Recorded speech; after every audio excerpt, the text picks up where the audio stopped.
मेरी एक कविता। एक रोज कॉलेज से घर लौटी तो घर अपने एक खाली फोटो फ्रेम ले आई। मेरे सपनों का राजकुमार तो अब इस फोटो फ्रेम में लगेगा, ये कसम मैंने खाई। 75 फिल्में देख प्यार की मैं भी बड़ी हुई थी, एक रोज मिलेगा मेरा भी राजकुमार, इस बात पे अड़ी हुई थी। फिर क्या था, एक रोज वो मुझसे मिल ही गया, मैंने उसे अपना प्यार कहा, मन ही मन सपनों का राजकुमार कहा। उसकी फोटो अपने फोटो फ्रेम में लगा दी और क्या बताओ इस बात की जाने कितनी खुशियां मना ली।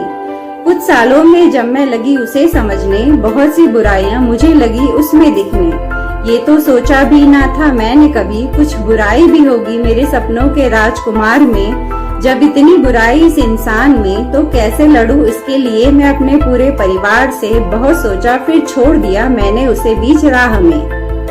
अपनी फोटो फ्रेम से उसकी तस्वीर निकाल कर फाड़ दी और फिर क्या था, मेरे आंखों में आंसुओं की बाढ़ थी। वहाँ पापा भी थे रिश्तों की कतार लगाए, एक एक कर लड़के मैंने जाने कितने भगाए। एक रोज पापा के पसंद के एक ऐसे लड़के से मुलाकात हुई, शादी जैसे मुश्किल फैसले पर भी मैं तैयार हुई। मैंने उसे अपना पति कहा, मन ही मन सपनों का राजकुमार कहा। उसकी फोटो मैंने अपने फोटो फ्रेम में लगा दी और क्या बताऊं इस बात की जाने कितनी खुशियां मना ली।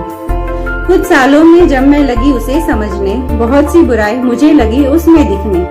अपनी फोटो फ्रेम से उसकी तस्वीर निकाल कर फाड़ दी और फिर क्या था, मेरे आंखों में फिर से आंसुओं की बाढ़ थी। फिर अपने फोटो फ्रेम को मैंने समंदर में बहाया, बहुत देर से मुझे समझ ही आया, सपनों का राजकुमार तो सपनों में दिखेगा।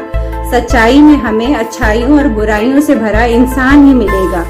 इंसान चुनने से कहीं ज्यादा जरूरी इस बात को चुनना होता है कि हमें ये रिश्ता निभाना है या नहीं। जो रिश्ता निभाना होगा तो उसकी अच्छाइयों में हमें खुशियां ढूंढना होगा, उसकी बुराइयों से हमें समझौता करना होगा। जो रिश्ता नहीं निभाना तो हमें अपनी आजादी में हमारी खुशियां ढूंढना होगा और कभी कभार की तन्हाई से खुद ही लड़ना होगा।